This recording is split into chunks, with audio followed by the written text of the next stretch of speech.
sholat, tapi pikiran melayang. Begini jawaban Rasulullah yang menggetarkan hati. Pada suatu majelis Rasulullah, suasana terasa begitu tenang. Para sahabat duduk melingkar menyimak setiap perkataan beliau dengan penuh perhatian. Namun, di antara mereka, ada seorang sahabat yang tampak gelisah. Jemarinya saling menggenggam, matanya menunduk, dan napasnya terasa berat. Setelah beberapa saat ragu, ia akhirnya mengangkat wajah dan berkata dengan suara lirih, "Wahai Rasulullah, aku ingin bertanya, tetapi aku khawatir pertanyaanku ini akan membuatku semakin malu di hadapan Allah." Rasulullah pun tersenyum lembut, menatapnya penuh kasih sayang.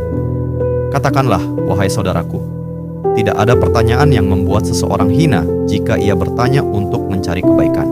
Sahabat itu menarik napas dalam, matanya mulai berkaca-kaca. "Wahai Rasulullah, aku merasa salatku sering tidak khusyuk. Kadang aku mengingat urusan dunia, kadang pikiranku melayang entah kemana. Aku takut salatku tidak diterima oleh Allah. Apakah dengan salat seperti itu, aku tetap mendapatkan pahala?" Suasana majelis seketika menjadi hening.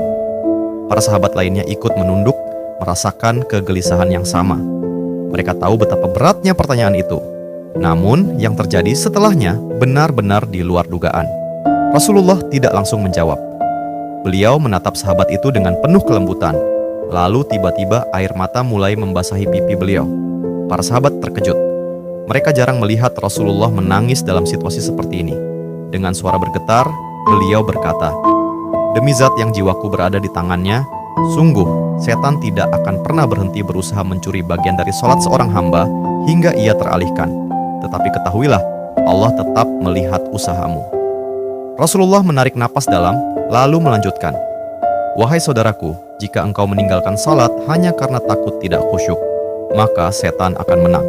Tetapi jika engkau tetap berusaha salat meski pikiranmu teralihkan, ketahuilah bahwa setiap kali engkau berusaha kembali kepada Allah dalam salatmu, saat itulah Allah menyambutmu." Mendengar itu, sahabat tersebut tak mampu menahan tangis. Begitu pula para sahabat lainnya. Kemudian Rasulullah melanjutkan dengan penuh kelembutan, "Bayangkan seorang ibu yang melihat anaknya berjalan ke arahnya, tetapi anak itu sering jatuh dan tersandung. Apakah sang ibu akan marah? Tidak. Ia justru akan berlari menghampirinya, mengangkatnya, dan mendekapnya erat. Itulah Allah. Ia lebih penyayang daripada seorang ibu kepada anaknya. Selama engkau terus kembali, Allah akan selalu menerimamu." Air mata mengalir di pipi sahabat itu. Kata-kata Rasulullah begitu menusuk hatinya. Sejak hari itu, ia tidak lagi putus asa dalam sholatnya. Ia tetap berusaha khusyuk, dan setiap kali pikirannya melayang, ia mengingat nasihat Rasulullah. "Setiap kali engkau berusaha kembali, saat itulah Allah menyambutmu." Jangan pernah berhenti. Berusaha. Jika kisah ini membuka wawasan kita, yuk berbagi. Biar banyak yang tercerahkan. Setiap satu kebaikan dibalas Allah 10 kali kebaikan. Barokallah forever. Amin ya Rabbal Alamin ya Mujibas Sailin.